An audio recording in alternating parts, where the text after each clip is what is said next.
Hello, everybody, and welcome back to Curtis's Podcast Network and this AFC South show 172. My name is Curtis Brown. I'm the host of the channel. With me, as always, my resident Jaguars fan, Isaiah, a.k.a. the Glitter Kitty Conquistador, a.k.a. Duval's Finest, host of Third and Teal. Isaiah, what's cracking? Not too much. Work today, still tired. I know what you guys are thinking. No, I didn't get a haircut. I got them all cut.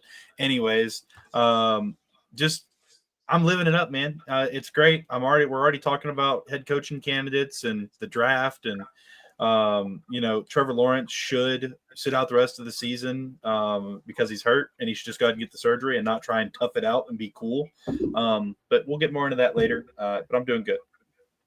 Okay. Down here at your bottom right, we got our main man, Jeff, a.k.a. Big Steck, host of Unstabled. Jeff, how you doing? Good. Tired. It's been a long couple of days, but just did an episode of Unstabled with Curtis over there up in the top left. Appreciate him coming on. Appreciate the time. My ADHD brain can get going at times, so it was nice to have someone kind of rein that in for half an hour. So make sure you go over there, check it out, help us grow. Definitely appreciate it. Yep. Down here at your bottom left, we've got a guest on the show. He's been a part of a bunch of different channels. Jordan Dajani, NFL sports writer for CBS, Nashvilleian Titans fan. You can check out some of his more recent stuff. He's got an article on CBS Sports, as I guess which coaches are most likely to get fired was the one that I read and sent to everybody else in the group today. Jordan, how are you? I'm living dreams here in Nashville, Tennessee. Really appreciate you guys having me on the show. I do not have a cool podcast with a cool name like you guys, but it's always good to talk ball. Well, we're happy to have you, brother. It's been hard to nail down a Titans fan, and why not, just get for the crib of the crop, Go ahead and check out That Real Texas Team podcast. That's the Texans podcast in our family of podcasts. And subscribe, notification bell. We're at 537 on this channel. See that number keep jumping up. But let's get into it. Let's start off with some injuries, gentlemen. Isaiah, you kind of led off with the Trevor Lawrence thing, so let's hear more about it. What's going on in Duval? Yeah, so Trevor Lawrence is hurt, non-throwing shoulder. There is potential for him to get surgery. They're saying that they're exploring some non-surgical options. Me personally, I'm taking whatever is the best option for the healthcare itself, and I'm getting healthy if I'm Trevor Lawrence. This is a lost season. The only thing we're going to do is fuck around and win more games and get a worse draft pick than we have. I'm not for tanking, but I am for my future quarterback through the year of 2030 being healthy next season. And I'd rather him just go ahead and get it taken care of, similar to what Anthony Richardson did last year. Richardson technically could have played, but he just get fixed, get healthy. That's all I care about. I don't want you to try and be a superhero. ETN is limited. Bigsby was limited. Ezra Cleveland still isn't practicing. Who else? I had the thing from Jacksonville pulled up earlier, and then I just completely lost it. Yes, I use X. Don't at me or do at Duval's Finest. Love to hear from you. There it is. So Ezra Cleveland did not participate. Gabe Davis limited. Thank the Lord.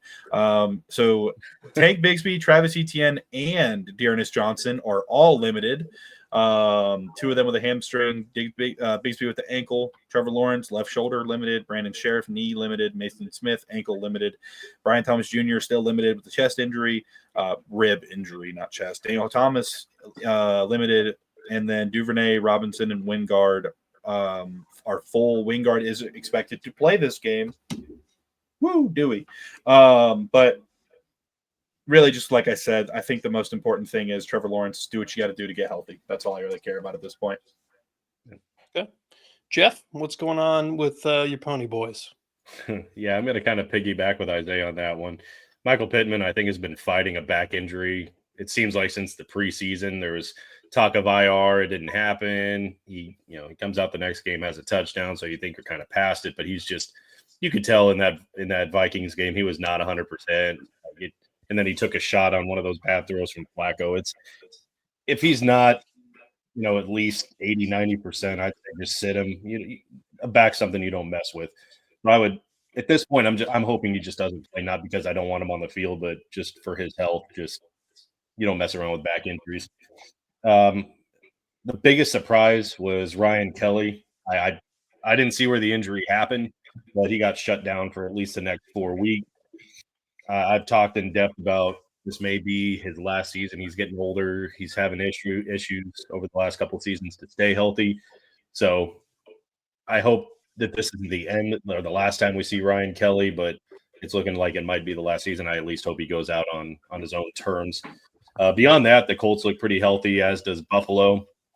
They have a really long injury report, so I'm not going to list off every name, but most of them were either full or limited. So it looks like they're coming into Indianapolis looking healthy as well. Good. Jordan, what's the injury status with our two-tone boys here in Nashville? Well, I think the big headline is that Will Levis, alleged franchise quarterback, was a full participant in practice on Thursday. That is notable because he was a limited participant in practice on Wednesday. Of course, has not started the past few contests. So it looks like he's tracking to return to the field against the Los Angeles Chargers. But there is some other notable injury news. Jeffrey Simmons did not practice on Wednesday due to a hamstring injury. He was limited on Thursday.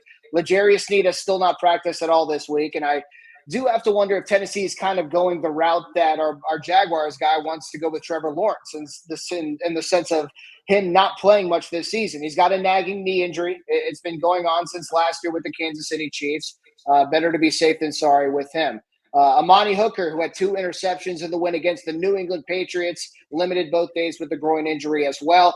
On to the Chargers. The only guy I care about is Christian Fulton, former Tennessee Titan draft pick. I was hoping for a cool revenge game, but he has missed both days this week due to a hamstring injury. Okay.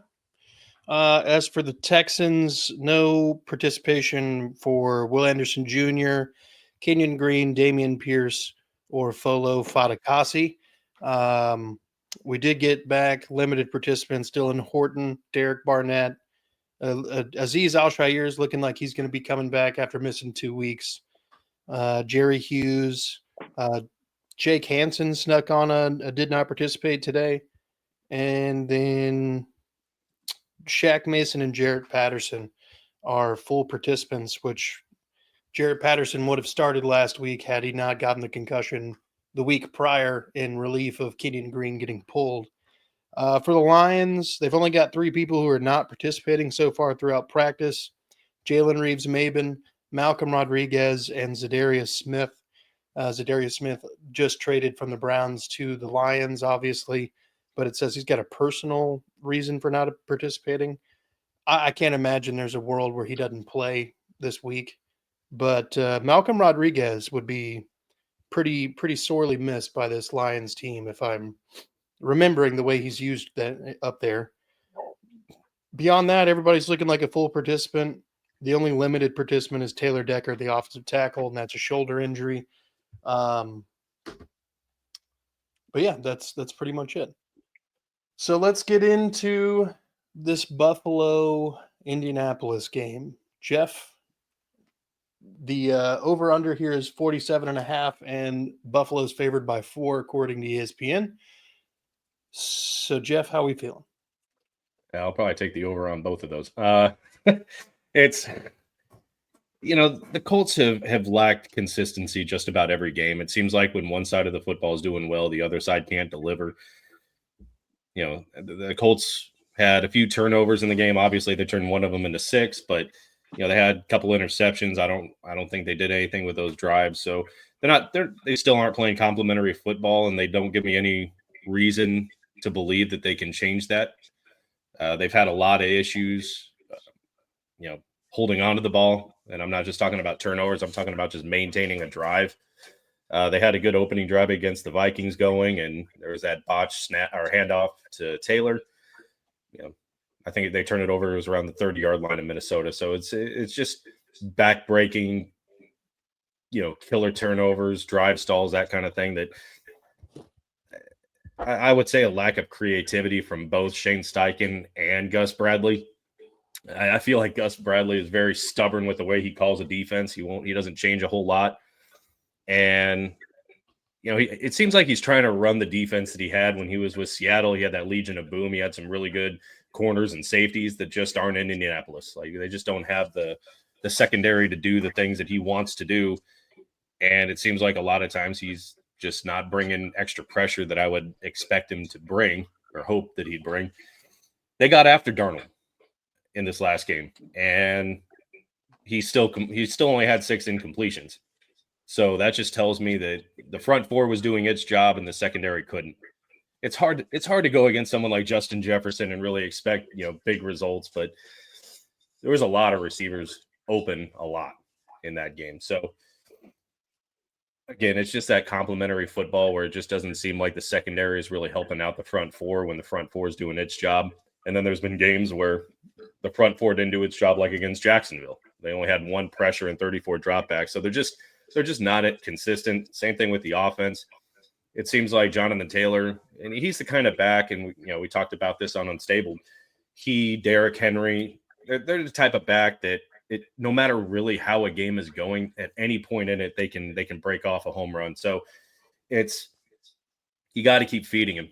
Every single game the Colts have played, it's been a 1-possession game, and I think he only ran it 13 times against Minnesota, if I'm not mistaken. So that's just not enough.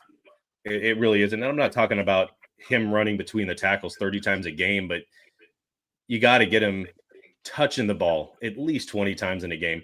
When you have Flacco or even Anthony Richardson dropping back 30 times with the way that they're completing passes, you're going to lose. Drives are going to stall doing that.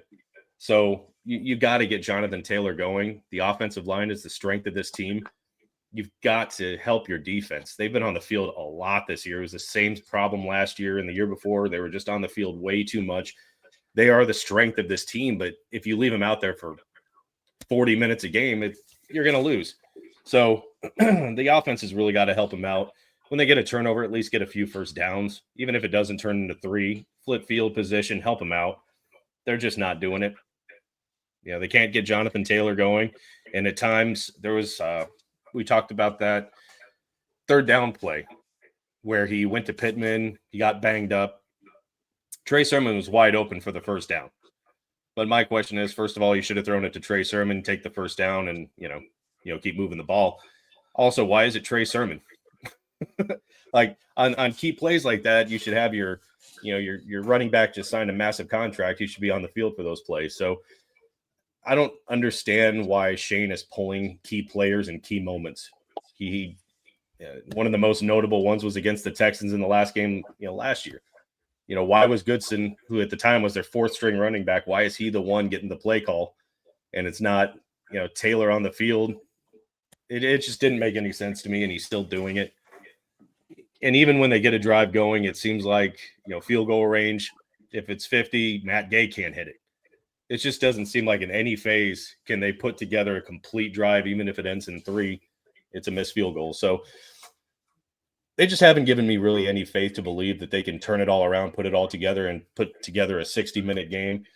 I feel like if they're not leading Buffalo like 17 points going into the half, they're going to blow the lead because they rely on the big play. They can't sustain a drive, so the defense is just going to be winded and blow it in the second half. So do I have faith that they'll get that kind of lead going into the half? Not really. I feel like this is a game where they could be up 3 points, maybe 7 going into the half, and then I don't want to say the wheels will fall off, but they'll wind up blowing it to Buffalo. So the Colts have had a history of having a problem with mobile quarterbacks, and that's exactly what Josh Allen is. They added Amari Cooper, who's not Justin Jefferson, but he's still a really good receiver in his own right. And, of course, Cook, who the Colts have had issues with the running backs too. So you've got 2 running threats.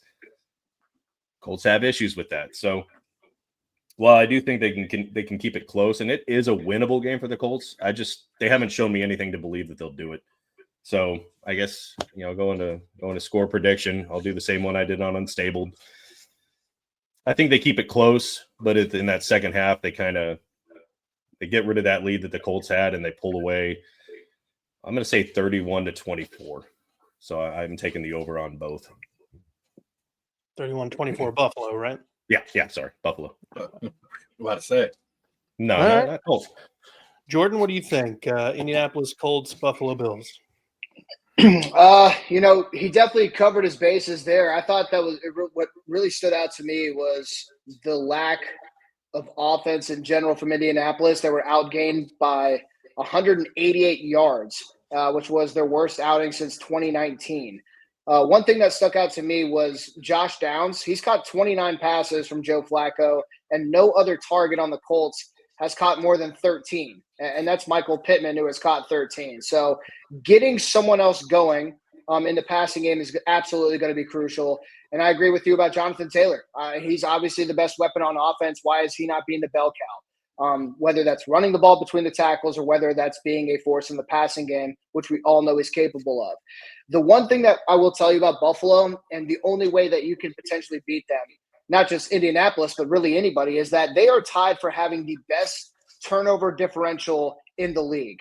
Josh Allen has turned into a guy who's not turning over the ball. In the year prior, he was turning over the ball like everything. So limiting turnovers against Buffalo is going to be really important, and that's something that Indianapolis is going to have to do. Yeah. You got a score prediction for us? Yeah, I do a gambling column, so I got to be consistent. Let me see exactly what I did here. I took the Bills -4 at 28-21 over the Colts. Interesting. Okay. Isaiah? I don't trust the Colts secondary. I don't trust that Gus Bradley, like I said last week, has the mental capacity to actually put more than 4 people after the quarterback on a single play. The way you beat Josh Allen is you get pressure in his face. That's how Jacksonville's beat him the past couple of years. We didn't this year because we sucked. But every other year, Josh Allen has had at least 2 or 3 sacks. We've been pressuring him. Well, I'm sorry, Josh Hines Allen. I miss Josh Allen. He was way better. But, it's just one of those things where,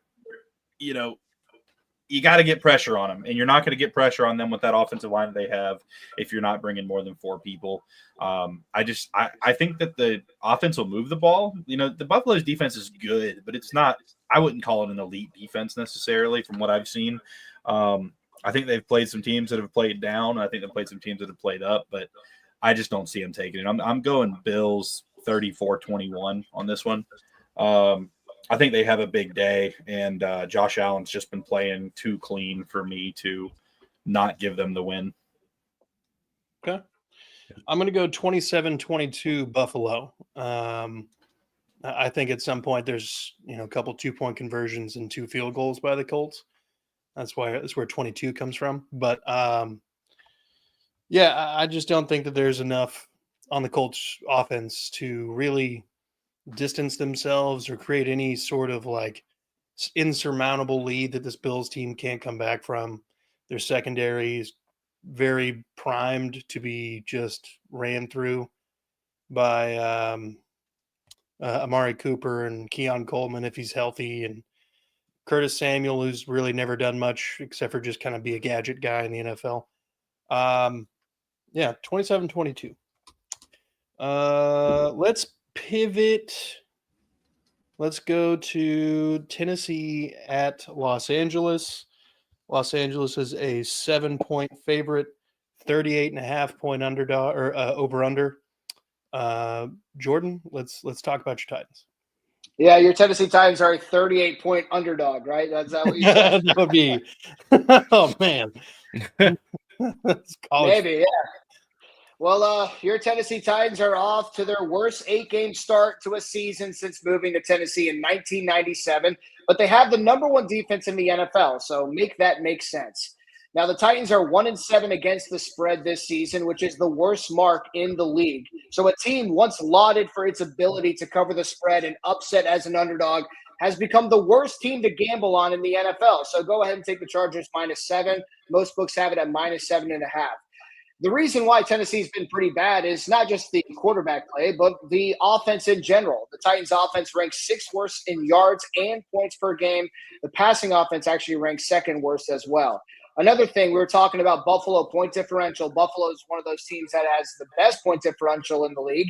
The Titans rank second worst in turnover differential at -11. So while statistically the Titans defense has done a good job at keeping teams out of the end zone and getting off the field on third downs, they're not actually forcing turnovers, while Will Levis has been a turnover machine in the games that he's played.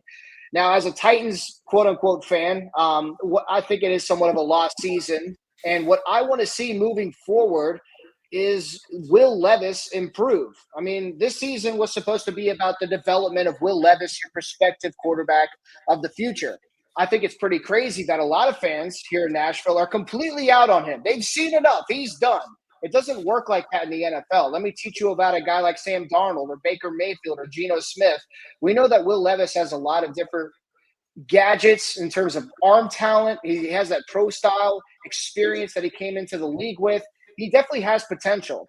And I say that because when he was a rookie, I thought he looked better under Mike Vrabel than he has with offensive-minded head coach Brian Callahan. So I'm really interested to see when he returns to the lineup, what kind of improvements can he show us? And there's a lot of things to talk about, whether that's chemistry with his wideouts, whether that's an internal clock, keeping calm under pressure, not making boneheaded decisions. That's what I'm really focused on for the Tennessee Titans for the remainder of 2024. But the other thing we have to ask ourselves is, can Will Levis do enough to show the front office that he can be that franchise quarterback, where the Titans, who, again, have a really bad record and are going to be picking very high in the draft order, can he do enough to convince the front office and the decision makers that they shouldn't draft a quarterback? I think the answer to that question is no. I don't know if he can actually do that much to save his job per se, but I'm still really interested in his development. And I think that really goes hand in hand with Brian Callahan as a head coach as well, because I think that if you ask people around downtown Nashville, how has Brian done as a first-year head coach? I don't think he'd be getting a passing grade. I think he could have done better in instances where he's challenged. I think he could have done it better in instances in play calling. And I think we've seen some improvement week to week. But I think the development of Brian Callahan, the head coach, and the play caller is going to be something to keep an eye on as well. That was a tangent, but more specifically with the Chargers, they have the number one scoring defense in the NFL. You got to give a lot of credit to Jesse Minter. People thought that he wasn't ready for the bright lights of the NFL. Well, the former Michigan defensive coordinator has been absolutely tremendous. And I'll tell you guys right now, I think he's a sleeper head coaching candidate this offseason as well. So the Chargers offense, most people think they want to ground and pound, right? J.K. Dobbins, Gus Edwards. Well, if you check the numbers, Justin Herbert's actually doubled his yards or his passing yards per game over the past four contests compared to his first four games throughout the regular season. The Chargers are actually throwing the ball right now. So I think that keying on slot weapon Ladd McConkey, who's really come into his own over the past couple of weeks, is going to be really important. I don't have an incredible amount of faith in Quentin Johnson, but he's definitely shown some of that home run hitting mentality or ability. I think that the Chargers are maybe one of the more underrated teams in the NFL we're not talking about enough, in large part due to their defense, but they are better than your Tennessee Titans, especially when you lose your center, Lloyd Cushenberry, to a season-ending injury, your safety, Quandre Diggs, who is playing better than people anticipated to a season-ending injury. And now we're talking about Tony Pollard potentially not playing, L'Jarius Sneed potentially not suiting up. I'm definitely leaning towards the Chargers in this matchup, but all that matters to me is seeing Will Levis take the field once again and seeing if he can regain any kind of confidence that he exuded in his first season. Damn, well said. Thank you. Yeah, that was you just knocked it out of the park. It's almost like he does this for a living. You would. It's almost like he does this for a living. What do you have for a score prediction then? So I made this. I usually do a top 5 bets article for CBSSports.com, but let me tell you, in my 6 or so years of doing this, I think that the Week 10 lines this week are some of the stinkiest I've ever seen in my life. Like, I'm not going to be betting much this week. I hate everything out there, even the 7.5 with the Chargers, but I did make that a quote-unquote best bet. And let me see exactly what I put out there. The Chargers 24-13 over the Tennessee Titans. Okay.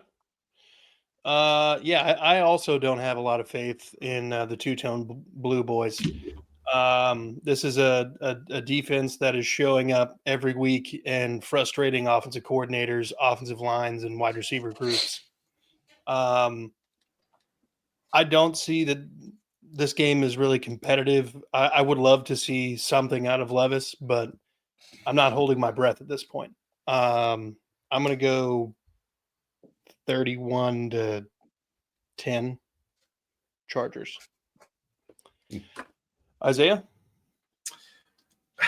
Yeah, I mean, I really don't see Tennessee winning this game.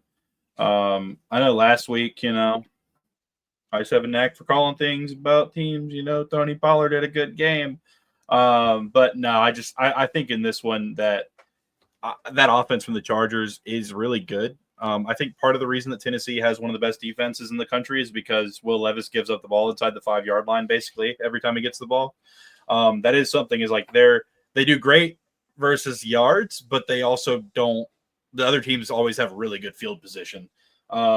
So I do think that their defense is, it's characteristically normal. Like they always have a good defense. The offense is not nearly what they thought it was going to be this year. I think the Chargers have a solid defense. And yeah, Justin Herbert's been looking better and better as the weeks have gone on this year. And Ladd McConkey's getting more and more comfortable. Like you said, though, Quentin Johnson, I think he's trash. I think he's a bust for where he was drafted. Now, of course, he's only in year 2. I mean, we'll see. He could have a decent game. He's actually been catching some footballs this year, so that's an improvement. But I think the Chargers are going to take this one. I'm going to go. You said Pollard isn't playing? We don't know that for sure. I think that, let me pull up the injury report. Tony Pollard was limited with a foot injury on Wednesday and downgraded to a DNP on Thursday. So that's something to keep an eye on. Okay. Yeah, I'm going to say Chargers.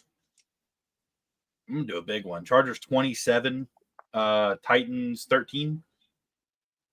Okay. Hefe? Yeah, all I can say is I'm grateful I didn't have to follow up Jordan. I appreciate it, guys. Thank you. You hit it, man. Yeah, I don't see a whole lot on the Titans. They have good talent, across, offense and defense. I just don't think enough of it. And I really like Harbaugh as the coach. Like I really wanted him in Indianapolis. It was a long shot, and then he joined the Chargers. I was like, come on, Indy. But it's I don't know. I think the last time who did I predict? What was that game where I predicted the Titans to lose by 40? And it was like 38 and a half. That was the Lions game. Lions game. I don't know if the Chargers are as good as the Lions, but so I'm not going to go that. I'm not going to go 40 points, but like I'll give don't they usually hit 17? Isn't that kind of their norm? Yeah, that's a number. That's a number in Nashville. Yeah. I'm going to go like 31-17. I was about to say, I feel like there was a famous number 17 there pretty recently that just is haunting them. Yeah. It's Just the ghost of Ryan Tannehill. Oh, man. Yeah. All right. Well, let's pivot again. You got Detroit at Houston, Sunday Night Football. Detroit's favored by 3.5, and the over-under is 48.5. There's not a lot of ways to win this game if you're a Texans fan right now. We're banged up. There's a good chance that Nico Collins does not come off IR. Here we are on Thursday, and he has not even stepped on the practice field at all. That does not bode well for a team that has looked, I don't know, just inept without him. No Stephon Diggs, obviously, is, just not helped anything at all. Xavier Hutchinson, John Mechie, Robert Woods are not guys that we're able to rely on to step up at any point. So I don't have a lot of faith that the Texans win this game. This is actually the first game all year that I have actually picked the other team to win the game. But I think it's a really kind of a foregone conclusion here. The ways to win are complicated because this is a Lions team that is probably just the best all-around team in all of football. They're hugely efficient. Their defense is a swarming, smash mouth kind of team. They've got a two-headed running back game that'll make anybody jealous. And Jared Goff is, without a doubt, the most efficient quarterback in football. But, the dude just doesn't incomplete passes right now. Don't know what the hell that's about, but somehow the last couple of years he's just been like, oh, I am him within the state of Detroit or the state of Michigan. To beat him, you got to get Joe Mixon going. He's got to continue doing what he does. Joe Mixon has been the lifeblood of the offense, and you got to keep CJ Stroud clean. He's got to get the ball out of his hands fast, and wide receivers have got to make some separation. We have not seen separation at all in the last couple weeks, and didn't see it at all after Stephon Diggs left the game a couple weeks ago. So Tank Dell's got to be huge. If by chance Nico Collins does come back, that's huge. But the tight end room has been hugely underwhelming. Dalton Schultz has been pedestrian and gone at certain stretches of games. Will Anderson Jr. is a good shot that he doesn't play this week, and that'll hurt the edge rushing tandem of he and Daniil Hunter, who up until last week were leading the NFL as tandems go in pressures. So that would be a big blow to the defense. But we do have a lot of other guys that have missed a lot of time coming back. Azeez Al-Shaair, Jimmy Ward, a couple defensive guys that missed last week that would be huge against a very hyper-efficient Lions team. So my prediction is 31-20 Detroit. So I'd like to hear, Isaiah, what are you thinking? I like the 31-20, but with how beat up you guys are, and you said Will Anderson's not coming back, right? I mean, he might come back, but it may not be this game. Yeah. Well, that's what I mean is for this game specifically. Yeah. I don't know. I think I'm taking Detroit 38. I think Houston will score some points. I'll give them 38-21. I'll give them 38-21. Good. But I don't know. I think the Houston Texans, we talked about it on our show. They're currently on the decline because they're just so beat up right now. I still think that they're poised to have no problem winning the AFC South this year. But I mean, they definitely have some concerns down the stretch for these injuries. With Nico not coming back and Will Anderson not being back this game, I don't see them putting up. I see them put up a fight, but not a great one. But you never know. It's the NFL. But that's my prediction. Yeah. Jordan. You said this is the first time you're picking a team other than the Texans to win a game that features the Texans. Is that correct? Yeah, this season.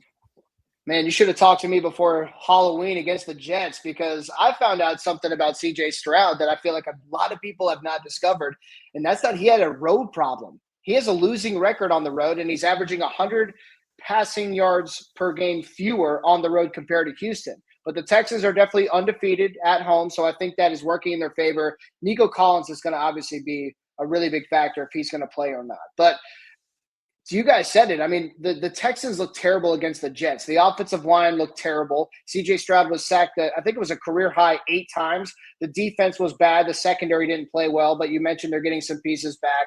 So I think the Lions have lost one game all year, and that came to the Buccaneers earlier this year. So I went back and looked at that game, and the Bucs offense did absolutely nothing in that game. But the defense held the Lions to 7 of 17 on third downs, despite the fact that the Lions racked up 463 yards of total offense. So getting off the field on third downs is going to be incredibly important. But here's the craziest stat about that game that the Lions lost to the Buccaneers. The Lions went 1 of 7 in the red zone. So red zone defense is going to be incredibly important for Houston as well. But with that being said, I think the Texans are a bit overrated at this point, but it sounds like you guys have certainly caught on to that as well. I'm going to take the Lions in this game, I don't see Jared Goff as some legitimate MVP candidate. I think he's doing what Ben Johnson tells him to do. He's taking what the defense gives to him. He's not making some immaculate throws down the field, right? He has 30 straight completions to Amon-Ra St. Brown, I think. He's got Sam Laporta in the fold. He's got the best backfield in the NFL working for him as well. He's just playing efficient football and relying on his defense as well. I think it's interesting that the spread is sitting at 3.5. You hate that hook because a field goal would get a Texans cover. I think I have the Lions winning 35-27. I think the Lions are the best team in the NFL right now. I still have some concerns about the defensive side of the ball, more specifically the secondary part of that defense. But the vibes are a bit low in Houston. I'm expecting points in this matchup, but I'll take Detroit to cover. Okay, valid. Jeff, You just had to have me go after him. No, I agree, man. There's a lot of weapons for the Lions, and I just don't think the Texans, like the Colts, I think they'll keep it close, at least at half, maybe even have a lead. But I think there's just too much on the Lions team for the Texans to keep up with, especially hurt so bad. And the only reason I say that is because I think Mixon can at least keep the score low and keep the Texans offense on the field for at least some duration of time. But I do have the Texans putting some points. I think in our Pick'ems league I have the line because it asks, two different scores in the games, and one of them was the Lions Texans. So I put 28-20 for the Lions. So I don't think the Texans have enough to kind of hit that 21 plus threshold against the Lions. Yeah. I mean, it's going to be a hard sell for any Texans fan saying that we've got a decent shot in this game, especially with, no Will Anderson Jr. and potentially no Nico Collins. But that brings us to the final game of the AFC South slate. It's a noon game. Minnesota at Jacksonville. Minnesota is a 7-point favorite, 44.5 point over-under.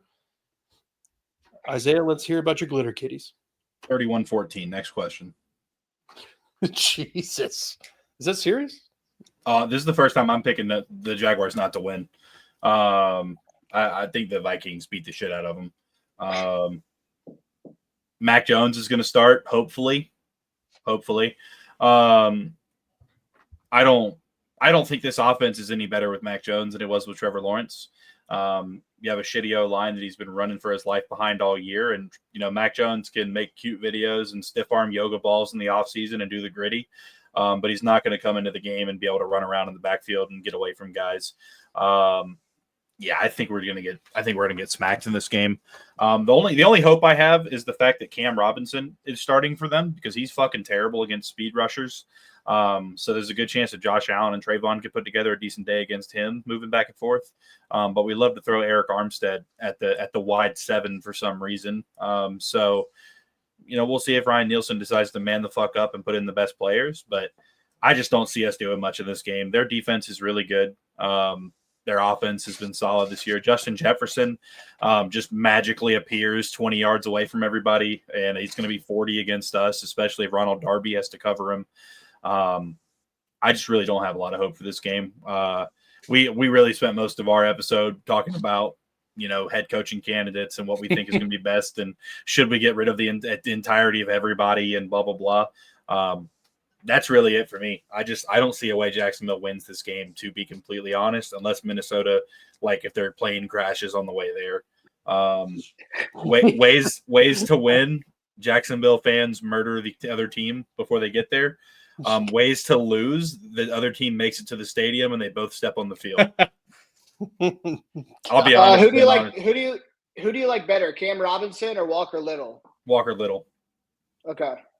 He had a really bad tape last week, though. Oh yeah, but Cam Robinson also has a really terrible tape. I mean, there was one earlier in the season. Cam Robinson gets beat inside, and what does he do? He grabs the dude by the shoulder pad in the back and throws him into Trevor's lower legs. Jesus. Yeah, sure, Walker Little's getting dog walked backwards, but at least he's not throwing players into Trevor on his blind side. I'm not saying Walker Little's great. Cam Robinson, most of Trevor's worst sacks that he's taken have been off of Cam Robinson, and a lot of them have been him not even getting a single finger on the guy.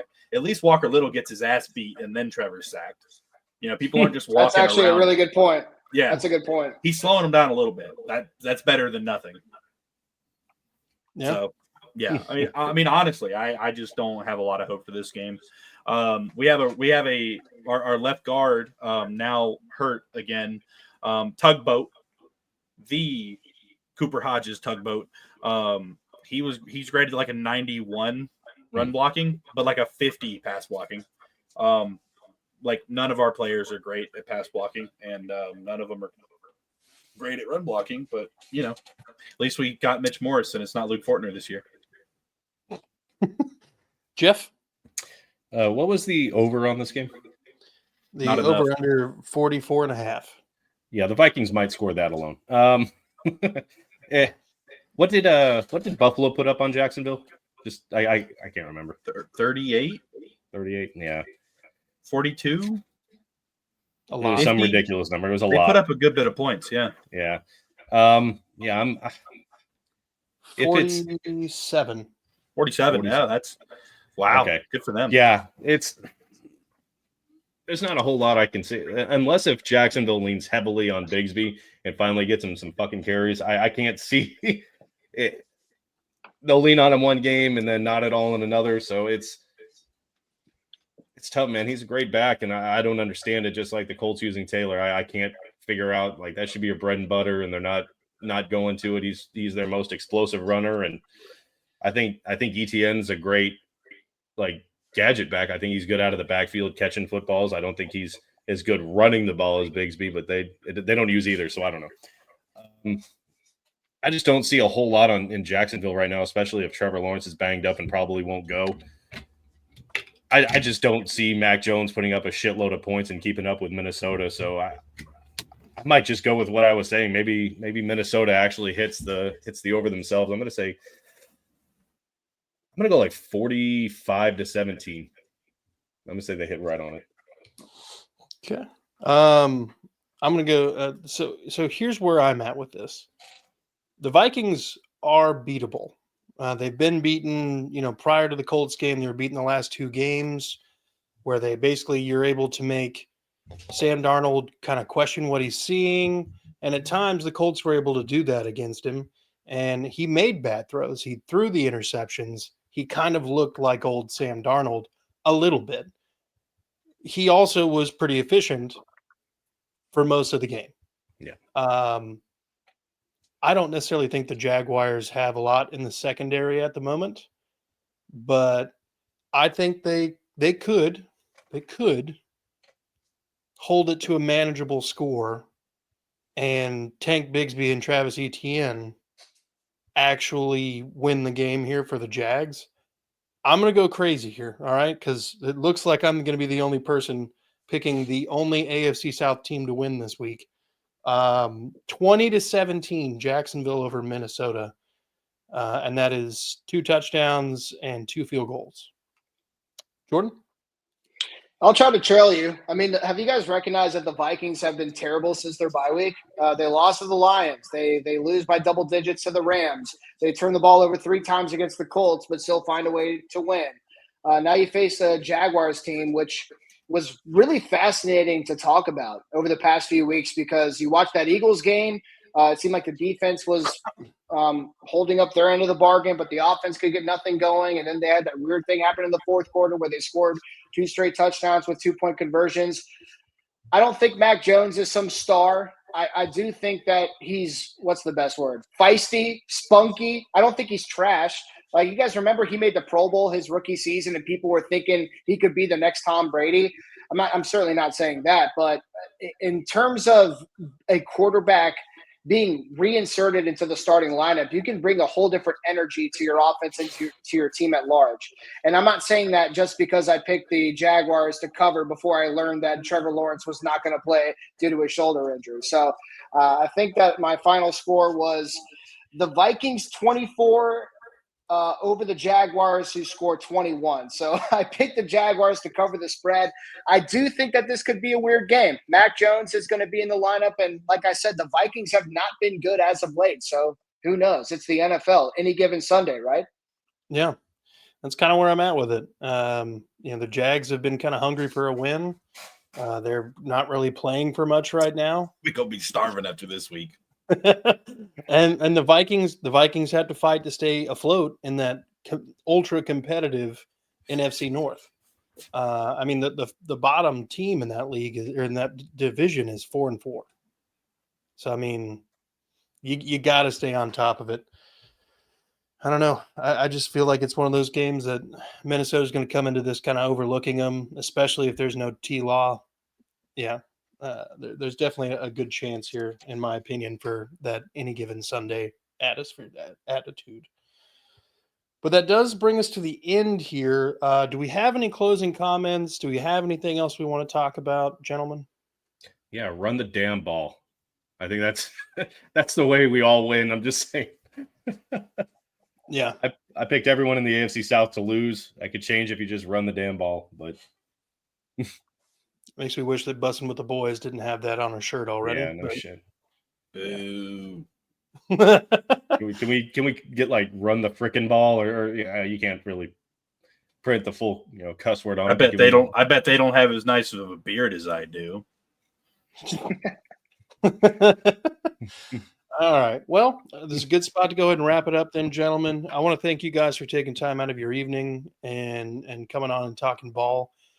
Jordan, thank you a lot for coming out and talking Titans and AFC South with us, brother. Always a pleasure to have you on. You're super knowledgeable. You're super awesome. I can't wait to, link up or, have you on again. Check out all of his writings on CBS Sports. The dude's just winning. Okay. He just wins. Okay. That's what Jordan Dajani does. If you want to make some money, probably check out his betting column. Or not. Hey, you never know. Might make some money. We might make some real money for some people. Head on over to Unstabled, Third and Teal, That Real Texas Team podcast, Titans Takeaways. Like, subscribe on all of them. Hit the notification bells. Do the same thing here. Like, subscribe, notification bells. Hit us in the comments section with anything you think we missed, got right, or, just you got a random thought in your head that you need to get out. Come on with it. That being said, be good people. Fight the Colts. Go Colts. Fight the Colts. Go Texans. Fight the Colts.